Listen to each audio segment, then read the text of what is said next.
On August 17, 2017, at 08:41 UTC, physicist Gabriela Gonzalez was reviewing data from the LIGO gravitational wave detector when the signal arrived.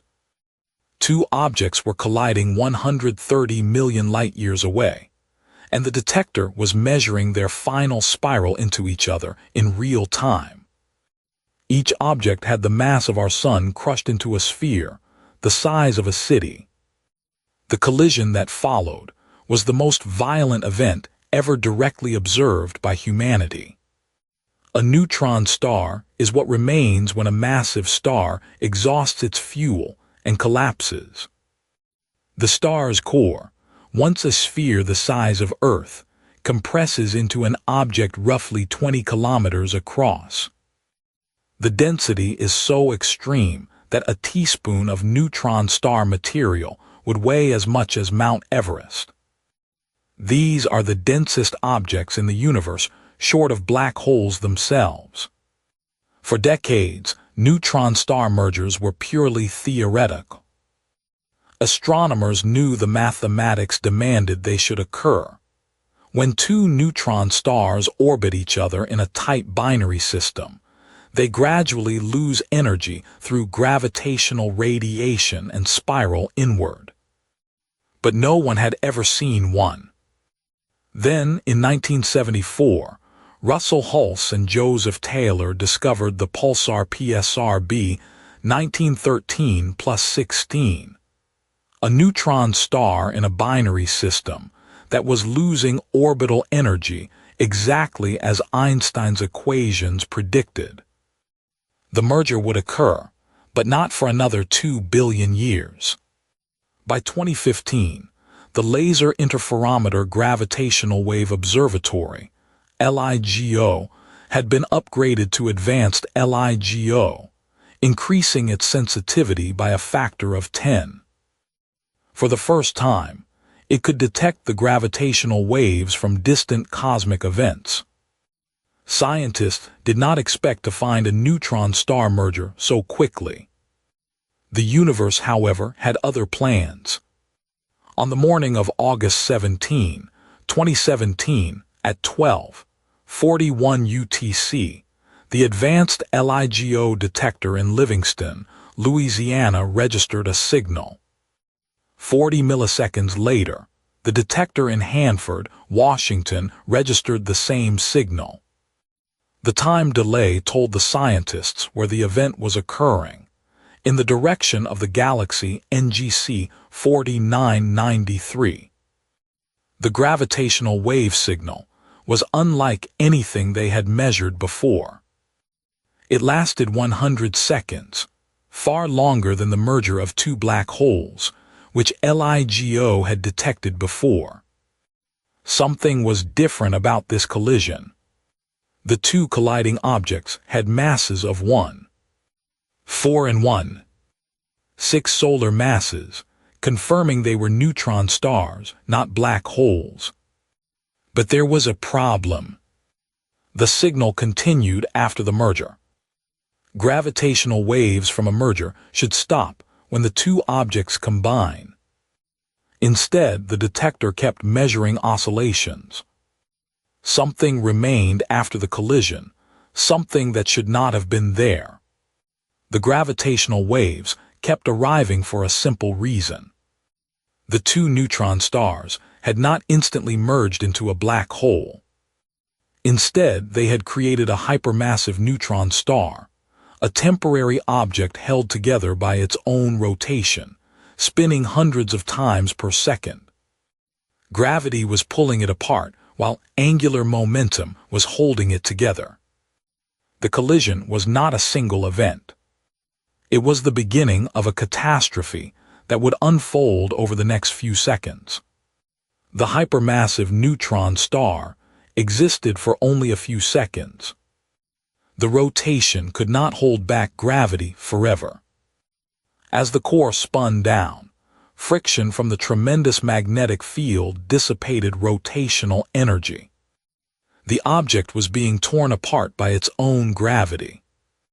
The gravitational waves LIGO measured were the sound of that destruction, the last moments of a hypermassive neutron star collapsing into something even denser. What happened next was the reason this merger mattered so much. The hypermassive neutron star collapsed into a black hole, but in the process, it ejected an enormous amount of material. This material, heated to billions of degrees by friction and magnetic fields, was accelerated outward at relativistic speeds. The collision had not ended. It had triggered something far more extreme. The jets carried extraordinary energy. In the first few seconds after the merger, these jets released more energy than our sun will emit in its entire 10 billion-year lifetime. The energy was concentrated into a narrow cone, and it pointed toward Earth. On gamma-ray satellites orbiting our planet, alarms began sounding. The Fermi Gamma-ray Space Telescope detected the gamma-ray burst. The neutron star collision had triggered the most luminous electromagnetic event ever observed, and we saw it from start to finish. The gravitational wave signal lasted 100 seconds. During that time, LIGO and the Virgo detector in Italy measured the merger with unprecedented precision. The two neutron stars spiraled together at speeds that increased from roughly 20% of light speed to nearly the speed of light itself. The frequency of their orbital motion swept from 35 Hz to over 400 Hz, a frequency change that would be audible as a rising tone if converted to sound. Scientists called it the chirp of two worlds colliding. Hold that 100 seconds. Because what happened during those 100 seconds redefined what we knew about the universe. Before GW 170817, scientists believed neutron star mergers were the primary source of heavy elements like gold, platinum, and uranium. The gravitational wave observation confirmed this. But the electromagnetic observations revealed something unexpected. Far more heavy element material was being ejected than any model had predicted. The collision ejected roughly 10,000 Earth masses of material at near-light speeds. This material contained more gold than all the gold ever mined by humanity in our entire history. More platinum, more uranium, more of every heavy element above iron than we had previously thought could be created in a single event. The universe had just taught us where these elements come from, and it was far more productive than we had imagined. The collision released 10 to 100 times more energy than a typical supernova. Not because the neutron stars were larger than stellar cores, they were far smaller, but because the density was so extreme that even relativistic speeds were insufficient to prevent a collision. The gravitational potential energy in those final seconds was unimaginable. In 1 second, the merger released more energy than the sun will emit in 1 billion years. The gravitational wave signal from GW 170817 lasted 100 seconds because the collision was not instantaneous.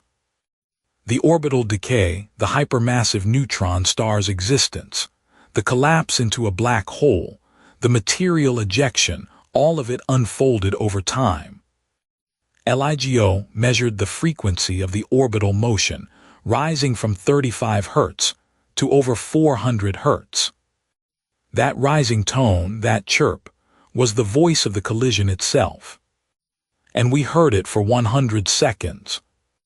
The longest, clearest measurement of a neutron star merger ever recorded. And the only one we have ever heard directly. When Gabriela Gonzalez and her colleagues analyzed the signal from August 17, 2017, they realized they were not looking at a single merger event. They were looking at the collision between two objects whose combined mass was 3.2 times the mass of our Sun. The gravitational waves carried the mass measurement directly in their frequency sweep. Every element on Earth, every atom of gold in your jewelry, every atom of platinum in your catalytic converter, every atom of uranium in your nuclear power plant, contains elements created in mergers like this. You are made of the collision of neutron stars. This is where you come from. The neutron star collision of August 17, 2017, was not an isolated event. Gravitational wave detectors have since observed multiple mergers.